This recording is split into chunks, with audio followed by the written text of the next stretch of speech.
Rome. The name echoes through history. It speaks of emperors and gladiators, of conquests and conspiracies, but even the mightiest empires have humble beginnings. Rome's story begins in the 8th century BC, a small city-state nestled among 7 hills in central Italy. This wasn't an empire yet, not even close. It was a republic, its citizens throwing off the shackles of monarchy. The Romans, however, were ambitious. They built a strong army and a system of government unlike any other. Power rested with the Senate, a council of elders. This wasn't a perfect democracy, not by any means, but it did provide a framework for expansion and, more importantly, for survival. The Roman Republic, through shrewd alliances and even shrewder military tactics, began to dominate the Italian peninsula. This was just the beginning. The Roman eagle was about to spread its wings over a vast empire. By the 1st century BC, the Roman Republic was bursting at the seams. Its institutions, designed for a small city-state, struggled to govern a vast territory. Internal tensions reached boiling point. Powerful generals emerged, their ambitions as vast as the lands Rome now controlled. One name stands above all: Gaius Julius Caesar. A brilliant military strategist and a shrewd politician, Caesar conquered Gaul, modern-day France, and amassed unprecedented power. He crossed the Rubicon, defying the Senate and plunging Rome into civil war.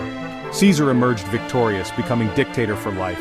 His reign was short-lived, cut short by assassins in 44 BC, but the die was cast. Rome would never be the same. Caesar's heir, Augustus, cemented the transition from republic to empire. Augustus, though careful to maintain the facade of republican values, centralized power and ushered in a period of unprecedented peace and prosperity. The Roman Empire under the rule of emperors was born.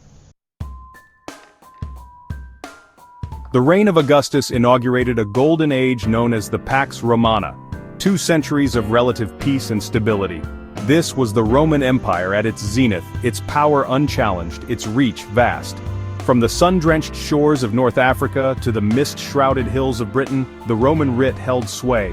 This was an empire built on more than just legions. It was an empire of roads and aqueducts, of law and order.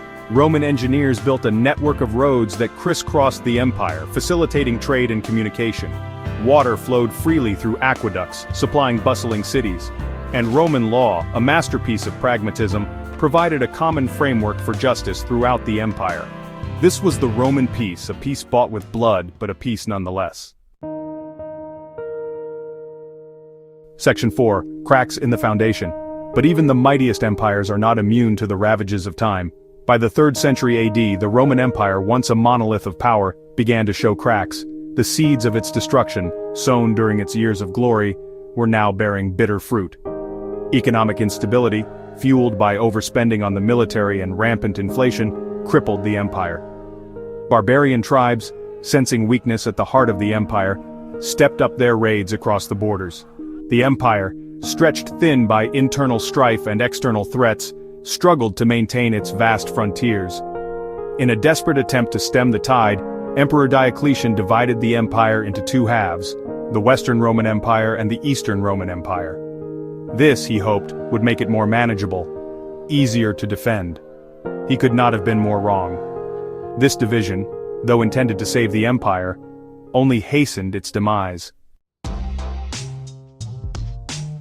Section 5. The Fall of Giants. The Western Roman Empire, beset by internal instability and external threats, crumbled under the weight of its own contradictions. Rome, the Eternal City, was sacked by barbarians in 410 AD. The last Roman emperor in the West, Romulus Augustulus, a ruler in name only, was deposed by the Germanic general Odoacer in 476 AD.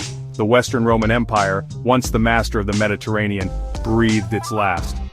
The fall of the Western Roman Empire was a watershed moment in history, marking the beginning of the Middle Ages.